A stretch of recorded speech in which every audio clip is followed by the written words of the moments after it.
AreaBlue developed 7 habits of effective data organizations in order to help our customers understand what they can do better to get value from data. What we're going to do is go through each of those today, give you some ideas about what they mean.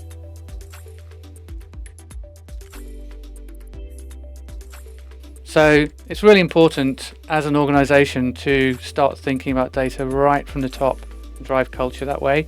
So when people come to you with ideas, when you're discussing things that are going on in the business, things are going well, things are going badly, really try to take that out of opinion and into data, into facts, especially looking at things like getting underneath a top level KPI.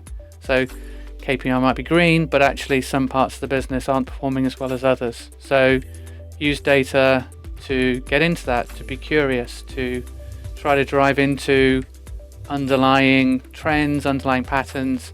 So it's about getting into the next level of detail. How do you go below the KPIs into information? And how do you ask the people who understand the data some really good business questions and get them to explain to you what's happening with the data and what they can learn from that? And I think that really does drive a culture of data innovation and the usage of data more than any kind of technology, capability or program you can put in place.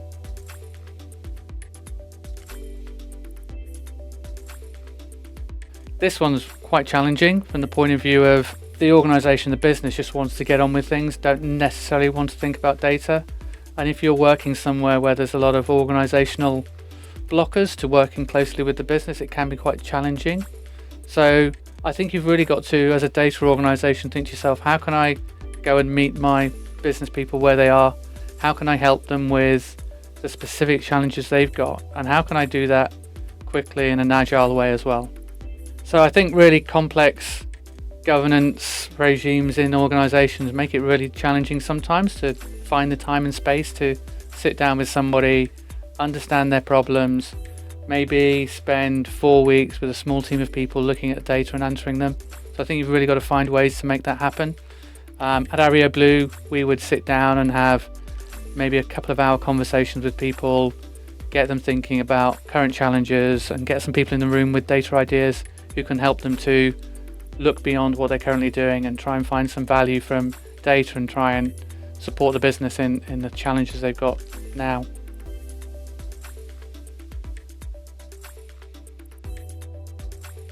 Habit 3 is all about being agile, being experimental. People are used to doing that from a digital point of view, putting together new web interfaces, doing some A/B testing, seeing what works. People are used to it from a product point of view, marketing, putting things out there, seeing which ones work and which ones don't work. I find it really hard sometimes with data. I think sometimes because it's not very tangible and it's hard to see what's happening.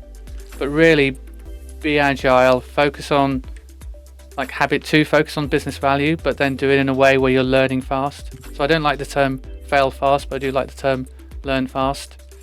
Be transparent, take people on a journey, and if you're a leader, take time to attend show and tells, go to stand-ups, walk the walls with people, really understand what they're doing and make sure that as they go, they've got the ability to experiment and they've got your backing when things don't necessarily go as well as they could. But yeah, be agile. Don't look for a big 6-month, 12-month program to solve all of your problems.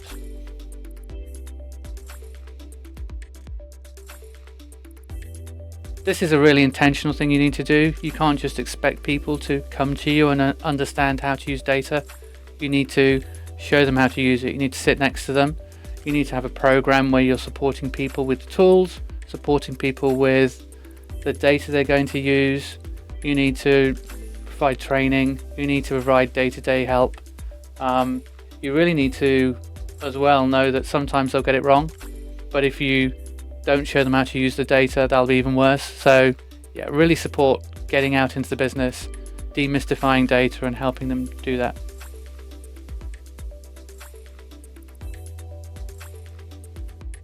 This isn't about providing just one number. This is about understanding your business and understanding that there are multiple KPIs you need to track, but you need to make sure they're clear and consistent. So really needs to start with a business owning the definition of those things. And you really need to be aware from like a catalog point of view, definition point of view, to be really specific. So in a retailer, sales is a thing that's broken down between sales that have happened online, products that have been shipped and not returned. And, it's really, you could have a initiative where you build an AI tool to help people choose the right product.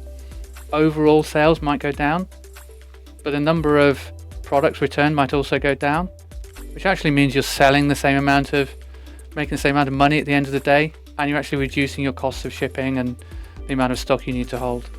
So be really specific about KPIs and provide them to everybody to use. And in this world of applying agentic AI to business problems, you need to make sure the agents and the people are looking at the same data. So single source of truth is more important now than ever.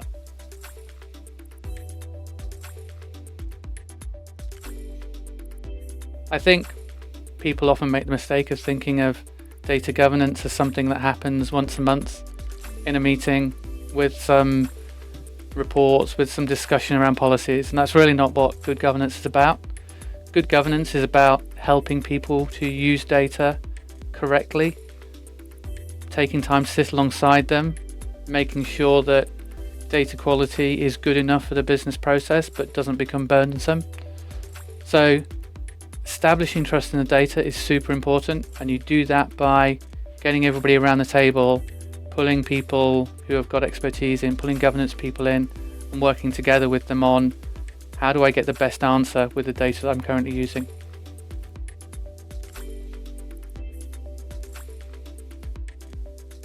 Having good data practice in an organization takes time, takes effort, and if you're doing a data program, a transformation program, it often starts to happen after the program's complete.